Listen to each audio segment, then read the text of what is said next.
नमस्कार, मैं हूं मृत्युंजय कुमार झा। शाम के 5:30 बज चुके हैं और अगले आधे घंटे तक आपके सवालों का सबसे बड़ा मंच तैयार है। अगर आपने कमोडिटी में ट्रेड किया है या फिर नया ट्रेड करना चाहते हैं, जानना चाहते हैं कि आपके लिए कहां पर कमाई के मौके बनेंगे, तो आप सवाल पूछिए। नंबर आप नोट कर लें 02223001634। इसके अलावा आप 02223001635 पर भी अपना सवाल पूछ सकते हैं। और चलिए फटाफट आपको बता दें कि आज इस वक्त मार्केट में किस तरह का एक्शन दिख रहा है। तो एक्शन आप देखिए, आज पूरे मार्केट में बहुत तेज एक्शन दिख रहा है।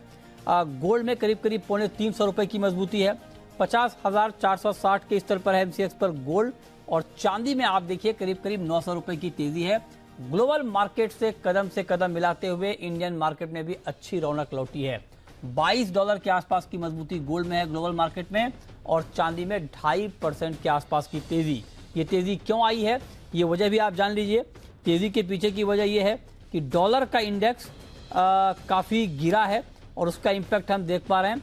0.5% के आसपास डॉलर का इंडेक्स लुढ़का है, उससे पूरे बुलियन में, क्रूड में, मेटल में तेजी का माहौल बना है। अब आपको दिखाते हैं कच्चा तेल। क्रूड में आप देखिए इस वक्त ग्लोबल मार्केट में कच्चे तेल में करीब 3.5 से 4.25% के आसपास की तेजी है। 98 के करीब पहुंच चुका है ब्रेंट। नाइमेक्स क्रूड 91 के करीब पहुंच चुका है ब्रेंट। नाइमेक्स क्रूड 91 के ऊपर, और एमसीएक्स पर कच्चा तेल 2% बढ़कर 7,500 के ऊपर। ये बड़ी तेजी क्रूड में भी डॉलर की वजह से, और डॉलर की वजह से तेजी मेटल में भी आई है। मेटल के सारे काउंटर इस वक्त ठीक ठाक तेजी के साथ ट्रेड कर रहे हैं। ये आपकी स्क्रीन पर आप देख लीजिए। कॉपर में करीब 0.3% का उछाल, ऑलमोस्ट 2% बढ़ा है एल्युमिनियम, और लेड में करीब आधे फीसदी की तेजी है। 180 के ऊपर चला गया है लेड का भाव।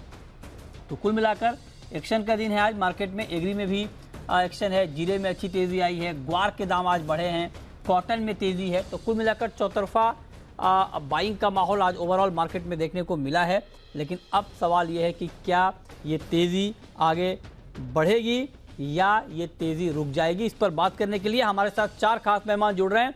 बीएस राजपाल हैं मंजीत कॉटन के, नरेंद्र तनेजा हैं एनर्जी मार्केट के एक्सपर्ट, अजय केडिया हैं केडिया कमोडिटी के, और जतिन त्रिवेदी हैं एलकेपी सिक्योरिटीज के। आप सभी का बहुत बहुत स्वागत है। तनेजा जी, जो आज की तेजी आई है, ये तेजी तो डॉलर की वजह से आई है। डॉलर काफी वीक हुआ है, उसका इंपैक्ट हम देख पा रहे हैं।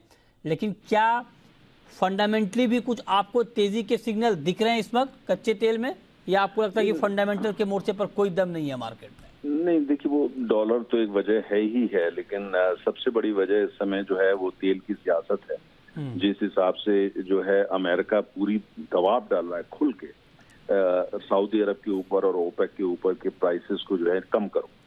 और उनका ये मानना है ग्लोबल इकोनॉमी के लिए ठीक नहीं है, अमेरिकन इकोनॉमी के लिए सही नहीं है, इन्फ्लेशन कंट्रोल नहीं हो पाएगा जब तक तेल की कीमतें $80 नहीं पहुंचती हैं। दूसरी तरफ जो है सऊदी अरब खास तौर से, लेकिन उसमें इराक भी शामिल है, कुवैत भी शामिल है, यूनाइटेड अरब एमिरेट शामिल है। इन सबकी कोशिश है कि जो तेल की कीमतें हैं उसको $100 पे ही लेके जाएं वापस। तो ये दोनों का आपस में चल रहा है, और काफी हद तक जो है सऊदी अरब अमेरिका की सुन नहीं रहा है। ओपेक बिल्कुल इग्नोर कर रहा है अमेरिका को। तो ये मिलाकर के दोनों का आपस में इस समय जो द्वंद्व चल रहा है, उसका नतीजा है कि आप देखते हैं कभी कीमत ऊपर कभी नीचे। मुझे ऐसा लगता है कि जो अभी जो रेंज है थोड़ी बड़ी रेंज होगी, लेकिन मेरा लगता है कि $90 से लेकर के $115 पर बैरल ब्रेंट जो है इसके आसपास ही घूमने वाला है आने वाले हफ्तों में। अब बाकी इस पे डिपेंड करेगा कि जाड़ा कितना सख्त पड़ता है, और चाइना जो है कितनी जल्दी उसकी जो डिमांड है पेट्रोल डीजल टर्बाइन फ्यूल की वो वापस आती है।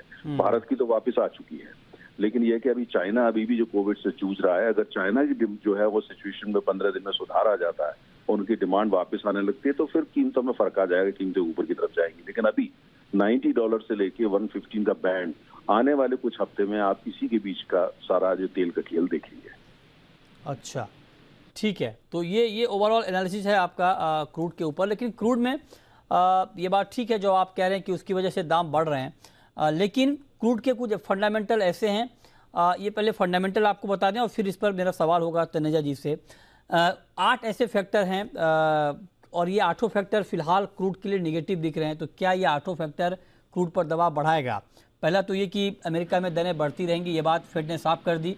जो संभावना बनी थी कि शायद फेड ये संकेत दे दे कि अब ब्याज दरों में बढ़ोतरी रुकेगी, लेकिन फेड ने ऐसा कोई संकेत नहीं दिया है, मतलब दरें बढ़ती रहेंगी। इसका मतलब ये कि अमेरिका में मंदी का खतरा और गहरा गया है। मंदी का खतरा गहराने का मतलब कि डिमांड को लेकर चिंता बढ़ेगी। तीसरी बड़ी बात बैंक ऑफ इंग्लैंड ने कही है कि ब्रिटेन मंदी में आ चुका है। ये बात बैंक ऑफ इंग्लैंड ने कही है और ये कहा है कि अगले 2 साल तक ब्रिटेन की इकोनॉमी में ग्रोथ की कोई संभावना नहीं दिख रही है और इसीलिए आप देखिए 0.75% की बढ़ोतरी बैंक ऑफ इंग्लैंड की तरफ से भी दरों में की गई। एएनजेड ने कहा है कि यूएस यूरोप में मांग कमजोर रहेगी। अमेजॉन ने ओवरऑल सेल घटने की आशंका जताई है। चीन में कोरोना के मामले बढ़ गए हैं, अगस्त के बाद सबसे ज्यादा मामले आए हैं। चीन दुनिया का दूसरा सबसे बड़ा कंज्यूमर है कच्चे तेल का। क्या ये सारे फैक्टर आगे फिर से दबाव बढ़ाएंगे तनेजा जी क्रूड पर? कि मुझे ऐसा लगता है कि आने वाले दिनों में तो आपको दबाव दिखेगा। उसका यह है कि जैसा ब्रिटेन के जो सेंट्रल बैंक है उसने बोली दिया है, और अगर अमेरिकी चुनाव जो अब चंद दिन रह गए वहां पे, अगर वो डेमोक्रेटिक पार्टी चुनाव हार जाती है और वहां की पार्लियामेंट के अंदर रिपब्लिकन यानी विपक्ष कब्जा हो जाता है, तब अमेरिकी अर्थव्यवस्था जो है उसमें बहुत हलचल होगी और नेगेटिव होगी, और अमेरिका का प्रभाव कम होगा इस बात को लेकर कि वो कितना प्रभावित कर सकता है खासतौर से तेल की कीमत और सऊदी अरब जैसे देशों को। तो उस समय कीमतें फिर ऊपर की तरफ जाएंगी।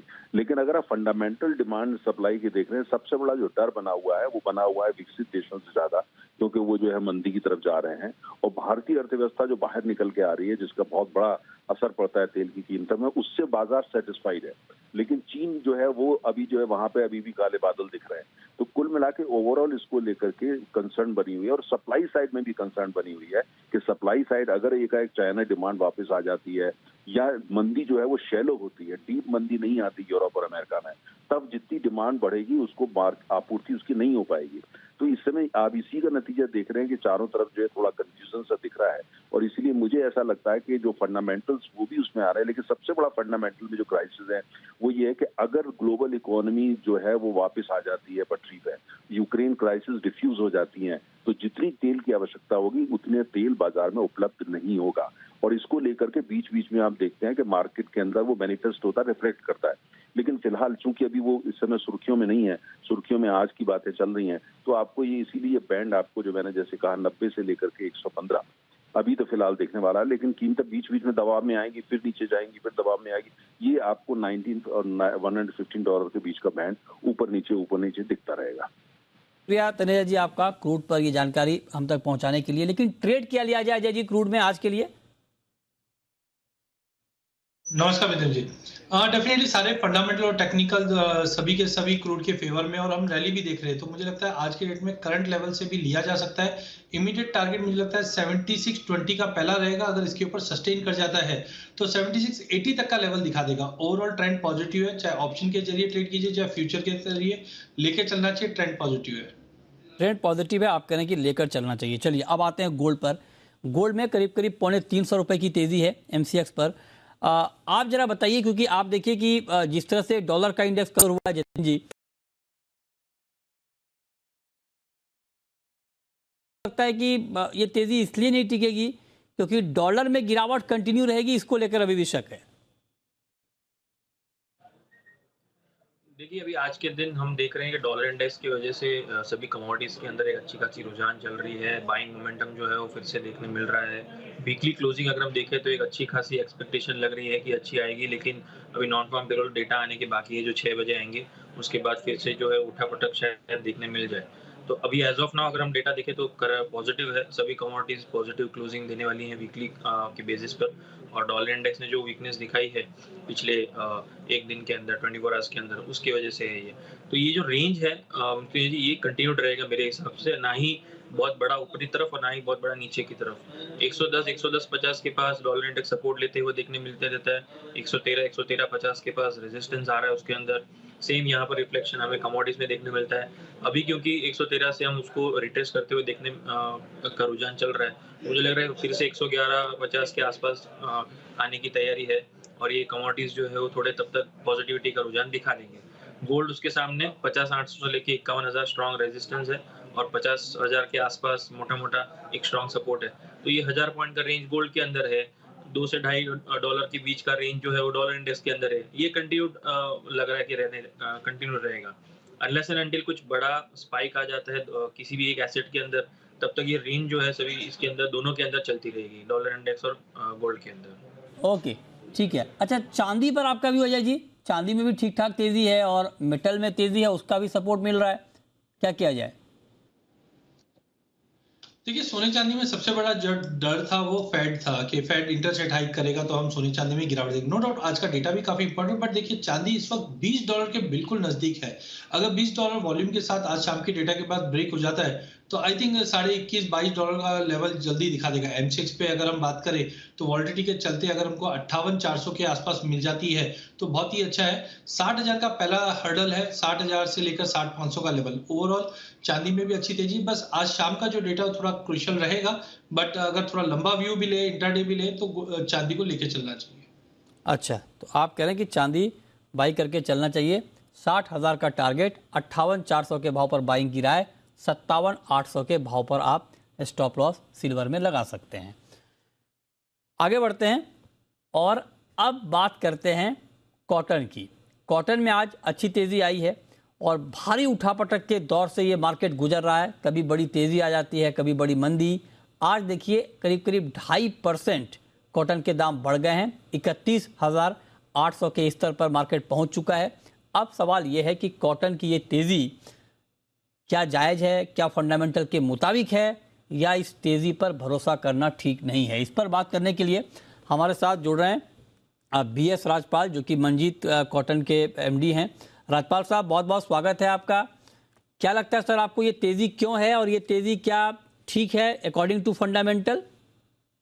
नमस्कार सर, ये जो तेजी फिलहाल दिख रही है इसका सबसे बड़ा कारण है आइस का है, जो कि 72-73 सेंट टच कर गया था और सडनली 13 से 14 सेंट की तेजी आ गई, सडनली 14 सेंट की। उसका कारण जो हमने पता लगाया आइस से रिलेटेड है कि ये एकदम जो शॉर्ट हो चुके थे 72-73 सेंट में काफी माल सोल्ड हुआ है, तो उसके वजह से वहाँ पे पैनिक स्थिति बन गई है। और यूँ देखा जाए तो आइस का भी जो है काफी सोल्ड हो चुका है कॉटन, वहाँ अनसोल्ड कम है। और वर्ल्ड वाइज भी कॉटन का यूँ तो शॉर्टेज है, बट ये सडनली जब नीचे आया था इसके वजह से इंडिया का मार्केट भी काफी नीचे आ गया था। बट अभी का जो लेवल है नवंबर का, जो अभी 31,000 के आसपास चल रहा है, ये मुझे लगता है कि नवंबर तो इसी चलना चाहिए, इसके आसपास ही चलेगा।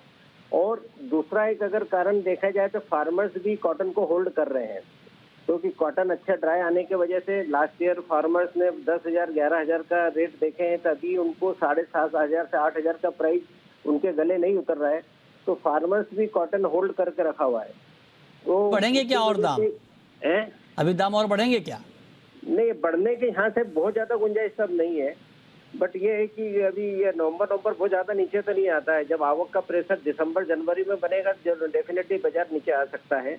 अभी दिसंबर जनवरी यहाँ से हम लोग सोच रहे हैं कि करीबन 2,000 रुपये बेल तक नीचे आना चाहिए, 2 से 2,500 रुपये बेल तक। अच्छा, पर बेल। ठीक है। तो मेन रीजन यही है, आवक का प्रेशर नहीं है और फार्मर्स थोड़ा होल्ड करने लगे हैं, और मिले वापिस जो 40-50% की कैपेसिटी से जो लास्ट 4 मंथ से चल रही थी, अब वो अपना प्रोडक्शन बढ़ाने में लगी हुई है कि ताकि उसको फुल कैपेसिटी के साथ में चलाया जाए।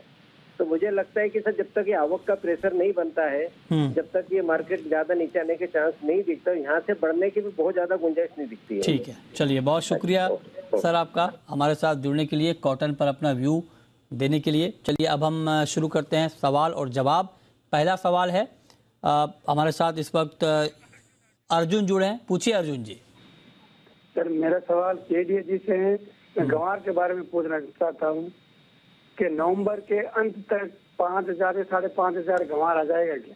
नवंबर के अंत तक 5,000 या 5,500 ग्वार आ जाएगा क्या? अजय जी बताइए। देखिए, मैंने पहले भी कहा था कि नवंबर 10-12 के आसपास का मेरा एक्सपेक्टेशन था। आज 11 तारीख है और मार्केट में मूवमेंट ऑलरेडी पॉजिटिव साइड आ चुका है। पिछले 2 दिनों में 5% की तेजी देख चुके हैं।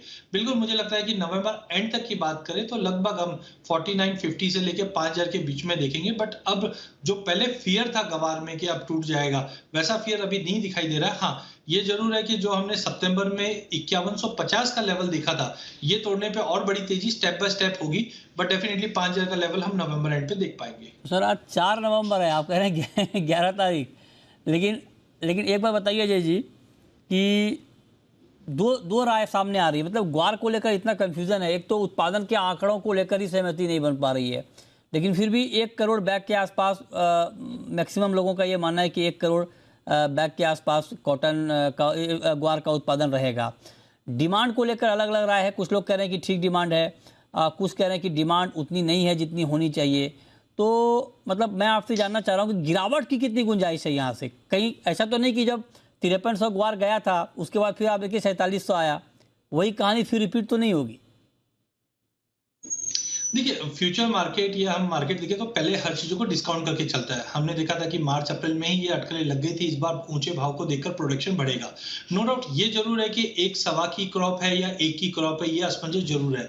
बट मैं ये मानता हूं जब सोइंग हुई थी तब सब लोग मान के चल रहे थे कि सवा की क्रॉप है, जिसका मतलब ऑलरेडी हमने 4500 का जो लेवल देखा था अक्टूबर से पहले, वो मार्केट डिस्काउंट कर चुका है। रहा डिमांड का, आप देखिए जो रिसेशन के फियर थे वो हमें ईयर मिड पे थे, जून जुलाई में लग रहा था कि रिसेशन होगा। अब तो अगर हम ग्लोबल मार्केट की बात करें तो लगभग हम रिसेशन के अंदर है। अब जो सेंट्रल बैंक कोशिश कर रही है वो रिसेशन से बाहर निकलने की कोशिश कर रही है। आज यूएस यूके यहाँ पे एनर्जी क्राइसिस बना हुआ है। हमने रिसेंटली देखा था कि यूके से 2 स्टेटमेंट आए थे। पहले हमने देखा फ्रैंकी को बैन हटा दिया गया था, फिर वापस रीइंस्टेट कर दिया बिकॉज ऑफ पॉलिटिकल इशू। तो जो ये एफर्ट्स लग रहा है ये कहीं ना कहीं डिमांड, एनर्जी की डिमांड को, मतलब गवार गम की एनर्जी में जो यूसेज हो रहा है उसको बढ़ाएगा। साथ में अगर इंडिया की बात करें तो जो फिगर्स जीएसटी के आए हैं या सीएटी के जो रिपोर्ट आई है 1.5 लाख करोड़ का, वहां से कहीं पे भी दिखता नहीं कि रिसेशन फियर में है हम लोग। चाइना अब ओपन अप हो गया। 22 जनवरी को चाइना न्यू ईयर सेलिब्रेट करेगा और ये रिकॉर्ड है, पिछले 10 साल का रिकॉर्ड उठा के देख लीजिए। चाइना न्यू ईयर से एक चाइना का आप जिक्र कर रहे हैं, अभी देखिए चाइना, अजय जी एक मिनट अजय जी, अभी आप चाइना की बात कर रहे हैं। आप देखिए कि चाइना में कल जो नंबर आए हैं गुरुवार को कोरोना के, वो अगस्त के बाद सबसे ज्यादा आए हैं। आप कह रहे हैं कि मंदी के फियर से निकल रहे हैं। यूएस में साफ सिग्नल दिया है फेड ने कि अभी दरें बढ़ती रहेंगी। बैंक ऑफ इंग्लैंड ने तो ऑफिशियली कह दिया है कि ब्रिटेन मंदी में आ चुका है, मंदी की गिरफ्त में आ चुका है, और ये भी कहा है कि अगले 2 साल तक ग्रोथ की कोई संभावना वहां दिख नहीं रही है। अमेजॉन जैसी कंपनी कह रही है कि उनकी बिक्री घट जाएगी। आप अंदाजा लगाइए, अमेजॉन कह रही है कि उनकी बिक्री घट जाएगी। एप्पल का इतना बड़ा प्रोडक्शन होता है, चाइना में 30% गिर गया सर। चाइना में अगस्त के बाद सबसे ज्यादा कोविड के नंबर आए हैं, वहां सख्ती बढ़ गई है। तो आप इन आशंकाओं को कैसे खारिज कर सकते हैं कि मंदी नहीं आ रही है? मैं कोई आशंका को खारिज नहीं कर रहा हूं, मैं यही बता रहा हूं कि आज जो गवर्नमेंट एफर्ट्स ले रही है इसी चीज से उभरने की कोशिश कर रही है। कोई भी सेंट्रल बैंक, चाहे यूएस हो, यूके हो, इंडिया हो, जापान हो, चाइना हो, कोई भी ऐसा नहीं कि हाथ पे हाथ धर के बैठी है। तो मुझे लगता है जो वर्स्ट आना चाहिए था, रिसेशन आएगा, वो ऑलरेडी हमारे सामने है। तो हेंसफोर्थ अगर हम 2, 4, 6 महीने की बात करें, जो एफर्ट्स ले रही है यहां से हम थोड़ी बहुत रिकवरी के देखेंगे। जो पैनिक बन रहा था हमें जून जुलाई अगस्त में, वो अब धीरे धीरे कम होता हुआ दिखाई देगा। कि आपके मुंह में घी शक्कर सर कि सही में मंदी ना आए, क्योंकि मंदी आना, आप सोचिए कि दुनिया के लिए कितनी बड़ी आफत होगी। तो हम चाहते हैं कि बिल्कुल मंदी ना आए, और जो बात आप कह रहे हैं वो ठीक हो कि ये जो एफर्ट लिए जा रहे हैं दुनिया भर की सरकारों की तरफ से, उसका इम्पैक्ट दिखे और मंदी से दुनिया बाहर निकल पाए, तो ये सबके लिए अच्छी बात होगी। चलिए आगे बढ़ते हैं। नेक्स्ट कॉलर शिव शंकर हैं, पूछिए शिव शंकर जी। नमस्कार सर।